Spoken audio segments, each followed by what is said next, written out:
My parents kicked me out because of my sister. 6 years later, they're asking. This family story will leave you speechless. A woman abandoned by her own family had to live in her car for 4 months, enduring the deepest betrayal imaginable. But now, when she's successful, when her life is finally on track, her family comes back with an unexpected demand. Help the one who destroyed your life. What happens when love and forgiveness collide with wounds that can never heal? You won't be able to look away from this story. Before continuing the story, tell me which city you are watching from. I want to know how far this video has come. Don't forget to like and subscribe to the channel so I can send you exciting stories like this every day.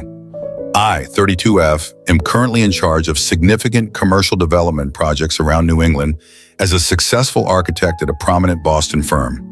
James, a 34-year-old man who works as a project manager in sustainable development, is my fiancé. Our wedding is scheduled for the following year. On the surface, my life appears to be ideal. I have rewarding work, a wonderful relationship, and a lovely craftsman-style home that I designed extensive modifications for. However, I'm questioning everything because of a complex family situation that recently reached a breaking point. I must go into great depth about my family history in order for you to comprehend the current circumstance. I was raised in a Connecticut suburb in an upper-middle-class household. My mother, Linda, 56F, taught high school at a private school until she left 6 years ago. And my father, David, 58M, works as a corporate lawyer at a reputable business. Hannah, my younger sister, who is 30F, has always been the star of our family. Favoritism was evident from my earliest recollections, even if my parents would strongly dispute it if questioned. I received consecutive A's on my report card when I was 8 and Hannah was 6, and I was simply informed, that's expected of you, while Hannah received B's and was commended and brought out for ice cream because she was trying her best. Throughout our childhood, this trend persisted. Hannah's meager efforts were widely praised, while my accomplishments were anticipated and frequently disregarded. When I was 15, I recall one specific occurrence. I had been working on my design project for months, frequently staying up until 2 in the morning in preparation for a national high school architectural competition. I received a minor scholarship as a result of placing second nationally. Hannah had an ordinary soccer match that day, so my parents didn't even make it to the award ceremony. That's nice, they replied, barely taking their eyes off the TV as I brought my award home, before turning back to Hannah's dramatic account of how she nearly scored a goal. Even though my parents were clearly biased, I did well in school and in my personal life. I led multiple community service projects, kept a 4.0 GPA, and served as president of the student body. In the meantime, as Hannah approached adolescence, her actions became more alarming. When she began to slip out when I was 14, my parents told me to keep a better eye on her. She was caught stealing high-end makeup when she was 15, and they accused me of not providing her my allowance money even though she clearly needed it. The assumption that I should put Hannah's needs and interests ahead of my own was the most annoying aspect, not only the partiality. My part-time job at a local design firm, where I made coffee and filed papers, allowed me to save up $3,000 when I was 16. I intended to use it for a Columbia University summer architecture course. My parents, however, borrowed my cash to assist cover the repairs after Hannah, who wasn't supposed to be driving, smashed her boyfriend's car. They never fulfilled their commitment to reimburse me. I lost the chance to improve my college applications and the summer program opportunity. I was able to gain admission to a prominent architectural program in spite of these obstacles. In order to save money, my parents agreed to let me live at home while I was in college and to assist with my tuition. They wanted me around to assist handle Hannah, who was now in high school and becoming more disobedient by the day, so this wasn't totally selfless. I recall making several attempts to speak with Hannah about her actions. One exchange is particularly memorable. 3 months or so passed before everything collapsed. At 3 in the morning on a school night, I discovered her slinking back into the house. Assisting Hannah to climb through the window, I whispered, "Hannah, you need to be more careful. You're in your senior year, and colleges look at more than just grades." She retorted, "Stop trying to be mom. Just because your life is boring and all about buildings doesn't mean mine has to be." In hindsight, I ought to have anticipated this. Hannah spent a lot of time with Ethan, her 17-year-old ex-boyfriend, who was known for being trouble. My parents viewed everyone I dated with extreme mistrust, yet they were surprisingly lenient about their relationship. My mother accused me of being envious of Hannah's vibrant social life when I attempted to voice my concerns about Ethan. 6 years ago, everything drastically altered. One day, Hannah, a senior in high school at the time, came home and declared she was expecting a child. The father was Ethan. I can still clearly recall that night. Hannah sitting on the couch with a look of fear and defiance on her face. My father pacing the living room, and my mother sobbing uncontrollably. In the confusion that ensued, my parents somehow twisted the facts to accuse me of failing to keep a closer eye on her. My mother arrived in my room the following day with news that would forever alter my course in life. Without even looking at him, she stated, "You have to move out by the end of the week." I couldn't understand. What? Why? With Ethan moving in and a baby on the way, the house isn't large enough for all of us. Hannah needs your space. One approach to support your sister at this trying period would be to move out. I made an effort to reason with her. During my third year of college, I worked part-time at a nearby architecture business and maintained a 3.9 GPA. She insisted on finding me a cheap apartment close to university, even though I just requested for a few months. The worst thing was when my father summoned me to his home office the next day. He delivered another hit while seated behind his enormous oak desk, which he had always used to frighten clients. "We won't be able to continue paying your tuition," he stated in a cold, clinical tone. "That money is necessary for Hannah and the child. You'll figure something out since you're intelligent." I stood there looking at the man who had always emphasized the value of education and accountability, suddenly severing his daughter's ties after she had done everything correctly. The irony hurt. I packed my things that evening. My father stopped me in the driveway as I was packing the final box into my car. I briefly believed that he might reconsider. Rather, he gave me a piece of paper with a list of local women's shelters on it. He said, "Just in case," and went back inside. The next phase of my life was the darkest. For 4 months, I lived in my car and, for safety, parked every night in a different Walmart lot. In the architecture firm where I worked part-time, I would change in public toilets, take a shower in the campus gym, and keep my business attire in my locker. I took a second job working as a late-night barista, frequently juggling multiple jobs while attending classes. I asked a few family members for assistance, but they all turned me down. My 53-year-old Aunt Susan, who had always expressed her pride in my accomplishments, informed me that she didn't want to become embroiled in family strife. According to my grandparents, they were too old to handle the matter. I occasionally went days without eating a decent meal, barely making it on protein bars and coffee. I frequently slept off at my desk while working on my homework in the college library, which was open 24 hours a day. I kept my GPA the same in spite of everything. My escape was architecture. I put all of my suffering and willpower into my designs. My parents never once called to see whether I was still alive during this time. Hannah didn't either. After learning that she had given birth to a boy, I made one phone call, but it was awkward and short. After that, there was no communication for 6 years. I had to start over in my life throughout those 6 years. Despite working 60-hour weeks and living in my car, and then a small room in a dubious area of town, I finished with honors. A famous Boston business was interested in my final thesis project, which was a design for a sustainable community center with transitional housing that received multiple prizes. Living in a small studio apartment and trying to save as much money as I could, I began my career as an entry-level architect. Every advancement was a triumph over my past. I was managing my own projects for 4 years. My area of expertise was sustainable commercial development, and I gained recognition for my creative ideas that put the needs of people and the environment first. 3 years ago, James and I met at a seminar on sustainable development. During the Q&A portion of his presentation on green construction projects, I disputed one of his claims. He invited me to continue the conversation over coffee rather than becoming defensive. Dinner evolved from that coffee into the most wholesome and encouraging relationship I've ever experienced. James is well aware of my background. He was present when I purchased my first home after getting expelled. When I signed the paperwork and broke down because I was so overcome by the fact that I finally had a place where no one could make me leave, he held me. He supported my idea to refurbish it and make it an environment that reflected all of my accomplishments over the years. Through mutual contacts, I occasionally learned tidbits about Hannah's life. Shortly after the birth of their baby, she wed Ethan, but the two of them split up after 6 months. By that time, she was expecting her second kid, but the father had entirely vanished after learning of the pregnancy. She had another kid with Ryan, the man she married 2 years later, but their marriage failed when she had an affair. She is now pregnant once more and doesn't seem to know who the father is. I got a call yesterday from an unidentified number right before bed. After 6 years of stillness, my mother called. She initially pretended nothing had happened, inquiring about my life and showing interest in my accomplishments.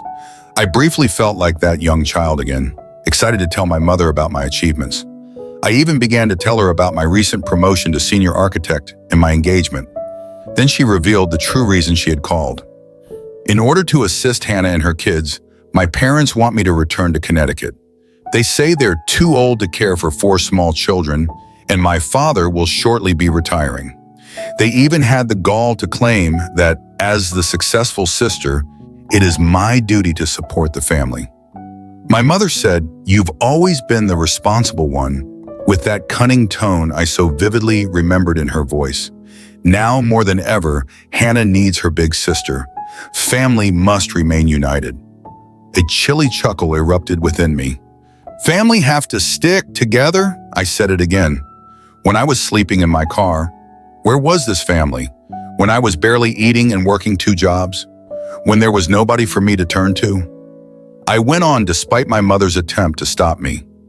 You absolutely abandoned me, kicked me out, and stopped paying for my schooling in order to help Hannah. You expect me to sacrifice my life, career, and relationship in order to clean up your mess once more, now that she has continued to make bad decisions and you're sick of dealing with the fallout. I hung up after telling her that I would never again risk my life for Hannah. Since then, family members who turned down my request for assistance 6 years ago have been bombarding my phone with messages accusing me of being callous and asserting that family helps family. James completely agrees with my decision to uphold my boundaries.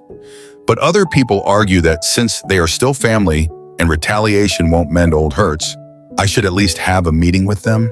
But this doesn't seem like vindictiveness to me. I saw it as defending the life I created on my own after being deserted by those who were meant to keep me safe. Update 1. First of all, I want to thank everyone for their tremendous support and wisdom. My phone has been buzzing nonstop with messages from extended family members for the past 48 hours, which has been very taxing. The circumstances have changed in unexpected ways. My mother wrote me a long email detailing Hannah's children's daily problems, along with comprehensive pictures of my nieces and nephews. The oldest, who is currently in kindergarten, is exhibiting early behavioral problems.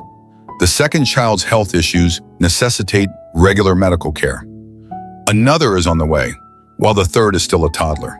A communication from an old family friend who teaches at Hannah's old high school was what really got to me. She informed me that in order to pay for Hannah's costs and medical bills, my parents have been taking out loans. My father has delayed his retirement indefinitely, and they have already remortgaged their home. Hannah personally sent a direct message, which was the most unexpected development.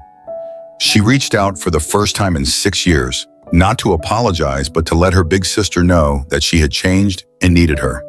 She talked about acknowledging her past sins and is attending therapy. Although I've seen this before, I still have a part of me that wants to believe her. In order to keep both physical and emotional distance from the family, my fiancé James proposed a compromise, providing financial support for the kids' schooling through a trust fund. It's an intriguing idea that would enable me to assist the defenseless kids without being embroiled in the family strife. All of this is still registering in my mind. Seeing those pictures of the children, who are innocent in all of this, has made me feel conflicted, even though my logical side knows I owe them nothing. When I make a choice about James's suggestion, I'll provide another update. I need some time right now to process everything without having to deal with family pressure all the time. Update 2. Over the last 24 hours, everything has drastically changed. My mother called me in an emergency last night. Hannah had been involved in a severe vehicle accident. Another automobile ran a red light and collided with her car while she was driving alone. The situation was dire because she was pregnant. I got into my car and drove to Connecticut for 4 hours without giving it any thought. It felt unreal to enter that hospital. As he paced the corridor in his faded suit, my father appeared to be much older than his years. When she saw me, my mother lost it all. I hadn't actually seen them in person for 6 years. Although Hannah's injuries were not life-threatening because of the airbags, the doctors added they had to perform an emergency C-section in order to save the baby. With a questionable prognosis, the premature baby is currently in the NICU. My biggest surprise was going back to the house I grew up in. I grudgingly complied with my parents' request that I remain rather than book a hotel. Entering my former room felt like entering a time portal. My old desk was still in its original condition, my architecture designs were still attached to the walls, and even my high school trophies were still neatly arranged. Everything was just as I had left it 6 years prior. Then it dawned on me that they hadn't actually converted my room into an area for Hannah. The whole needing the room pretext had been nothing more than a pretext. Another unanticipated emotional moment was meeting my nieces and nephews. I was astonished to hear Luke, 6,000, the oldest, say, "Aunt Emily, I know you from the pictures." My parents had apparently informed them about their aunt, who constructs stunning structures in spite of everything. After I assisted them in building a block tower, the smaller ones, Mia, 4F, and Noah, 2M, who had been timid at first, quickly warmed up. After 3 days here, I'm learning new things that make my emotions even more complicated. I discovered a stack of unsent letters from my father while searching through some old documents for Hannah's insurance information. They were letters of apologies that he never mailed, all addressed to me and dated throughout the previous 6 years. Tears appeared to have soiled several of them. Yesterday, James flew in to help me get through this. I became aware of how much these children deserve to be free from the chaos they were born into as I watched him engage with my nieces and nephew, using play to teach them basic engineering concepts. Hannah is still in and out of consciousness, but she is stable presently. The baby's condition is still dire. Although I've taken an emergency leave of absence, I have some important project deadlines to attend to in Boston next week. How I feel about things is still a mystery to me. My fury is still there, but it's mixed up with other feelings I can't quite put my finger on. The youngsters who somehow know about me, the preserved chamber, and the unsent letters are all making me rethink how I perceived the previous 6 years. I have to return to the hospital right now to get an update on the baby's health. Next week, when I return to Boston, I will write more. I'm just attempting to live day by day for the time being. Update?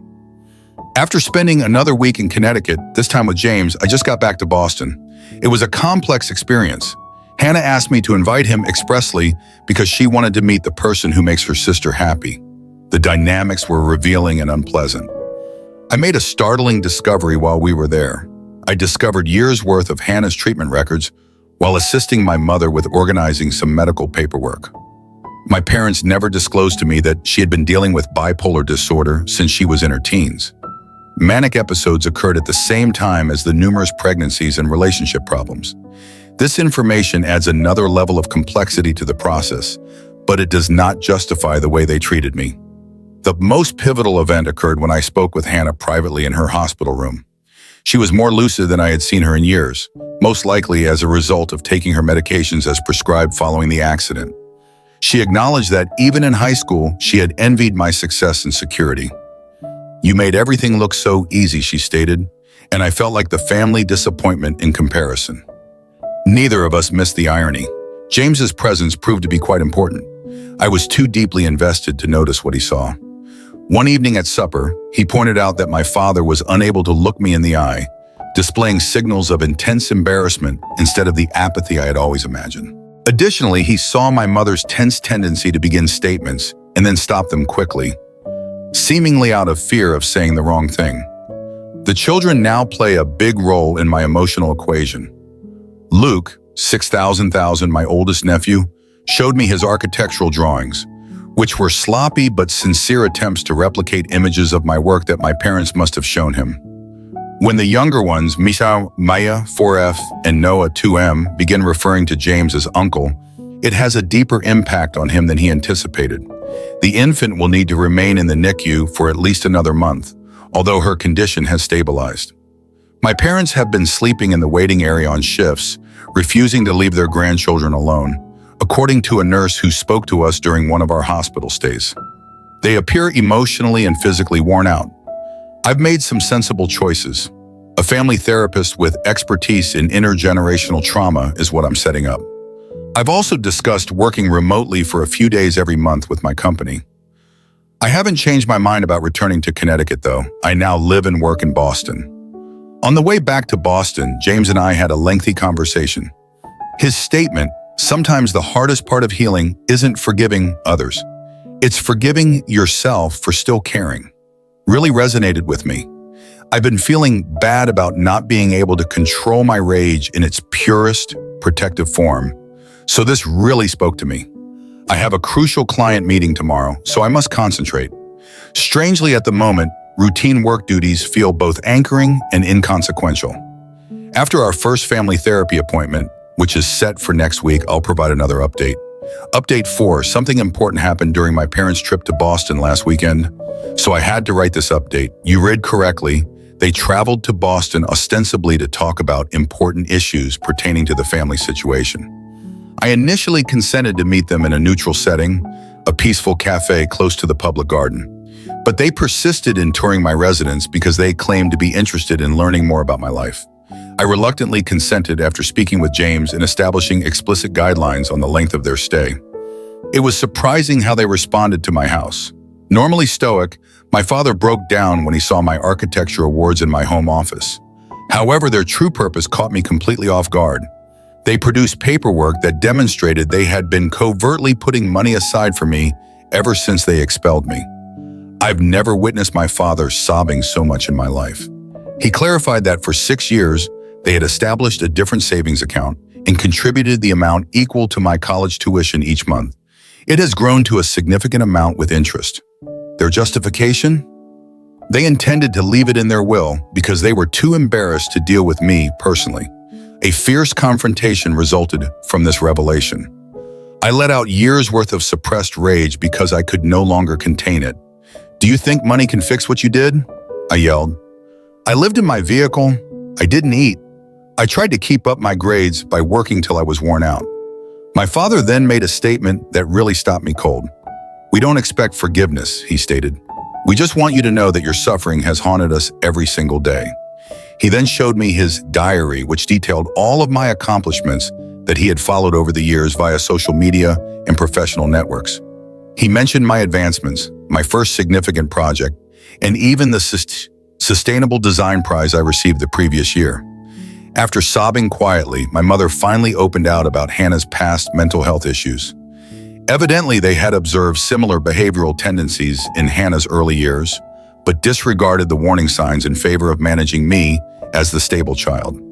She acknowledged that their parenting style had been completely incorrect. When they mentioned their most recent worries, the topic of conversation changed. They disclosed that Ryan, Hannah's ex-husband, is attempting to obtain full custody of their child by using the accident and Hannah's history of mental illness.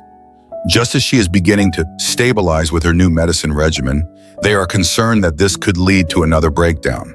This is when the situation becomes complex. I'm no longer being asked to relocate back.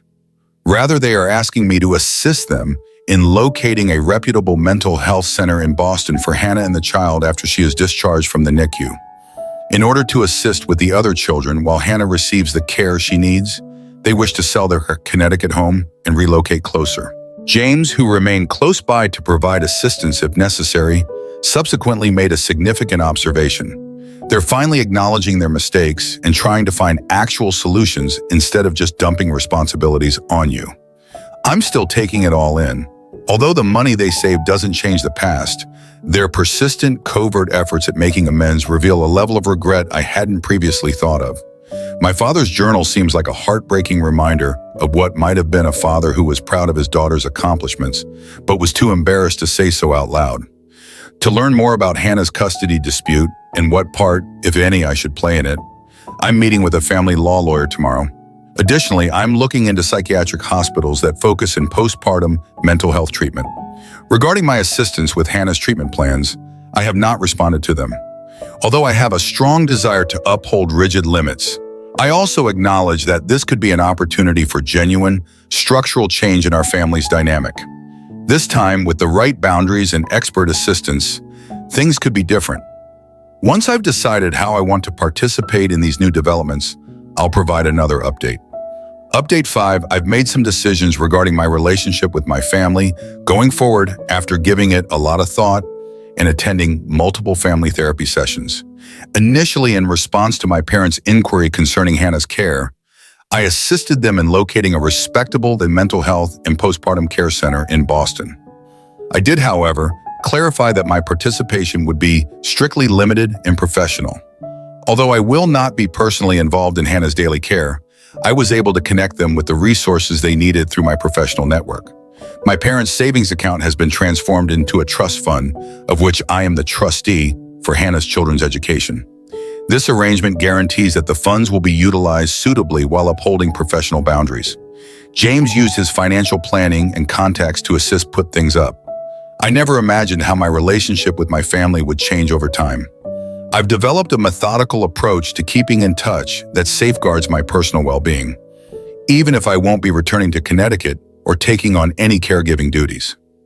We've decided to continue family therapy sessions and have frequent video chats with the kids, with Hannah being contacted directly only in case of emergencies. Even though my mother still calls a lot, I've seen a big shift in the way she handles things. She no longer makes demands or guilt trips before providing family information, and she respects my limits when I tell her that I'm too busy to talk. My father made the most unexpected revelation. In addition to sending me a formal written apology outlining particular occasions in which he failed me as a father, he began visiting his own therapist. Instead of the cliched "I'm sorry for everything" I had anticipated, I received a considerate acknowledgement of particular negative behaviors and how they affected my life. After being admitted to the treatment center, Hannah is beginning to show recovery. At last, the infant is well and no longer in the NICU. I've made arrangements for a child psychologist to work with her older children to help them deal with these changes while I keep an emotional distance. I've decided not to include my family too much in our wedding arrangements, which James and I are moving forward with. Although they will be invited as guests, friends who help me through my darkest moments will play the customary family roles in the wedding. I am content with my choices as I look to the future. It's a carefully planned relationship that safeguards my mental health while recognizing the intricacy of familial ties, even though it's not the total reunion some might expect for. I've discovered that taking care of family members doesn't have to mean compromising my own health or giving in to toxic relationships. Emily's story makes us reflect on many things: family, forgiveness, and most importantly, the limits of self-respect. In life, we sometimes face difficult decisions, especially when the very people who should be our support system are the ones causing the deepest wounds.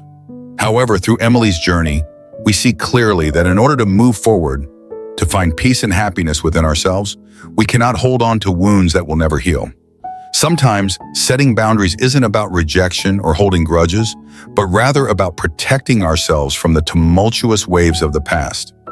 Emily's story also serves as a reminder that while family may be where we seek love and protection, sometimes we need to learn to let go of a part of them, especially when their actions have caused us deep pain. Despite the heartache, she managed to rise from the darkness, building a new life with James, who stood by her, supported, and loved her. She didn't let the past hold her back, but chose to live with strength, independence, and a determination to create a better future. In that moment, when she decided not to go back to her family, yet still help them from a distance, Emily realized that forgiveness doesn't necessarily come with returning to or accepting others' mistakes. Forgiveness can simply mean freeing ourselves from the burdens of the past. If you were in Emily's shoes, could you forgive those who have caused you so much pain? This question doesn't just make us ponder about family love, but also about how we perceive forgiveness in life. Forgiveness is not just about accepting, it's a long journey of facing ourselves, realizing that sometimes real change comes when we dare to set clear boundaries. Forgiveness isn't about forgetting, it's about learning to live with the past without letting it dominate our future. And at times, it's a choice that requires immense courage. Emily didn't let the tears and the long nights spent in her car defeat her. Instead, she used every ounce of strength to rebuild her life, with the help of friends who stood by her during the hardest times.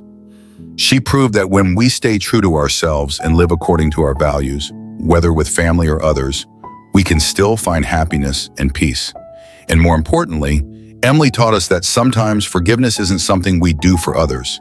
It's something we do for ourselves. Forgiving allows us to be free, so we don't have to live in the shadow of the past. Emily's story isn't just a lesson about family or forgiveness.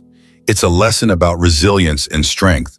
We often hear that family is everything, but is that truly the case in every situation? In those moments when we've been deeply hurt by those closest to us, can family still be a name that brings comfort? Or does it become a painful reminder? Emily gave us a clear answer. Sometimes family is a place where we need to know when to set boundaries to protect ourselves from the wounds that cannot be healed. One of the key lessons this story emphasizes is that no one can hurt you unless you allow them to. Sometimes you have to learn to set boundaries to prevent others from taking advantage of you, even if they are the ones you love most. Emily knew how to say no to the past, to the suffering her family caused her. But she didn't forget to love herself and found a way to help her family from a distance when they truly needed it. She created a scholarship fund for Hannah's children because she understood that, despite the family's problems, these innocent children still deserved a good chance in life. If you are facing difficult decisions about family, forgiveness, and boundaries, remember that no one has the right to dictate your life but you.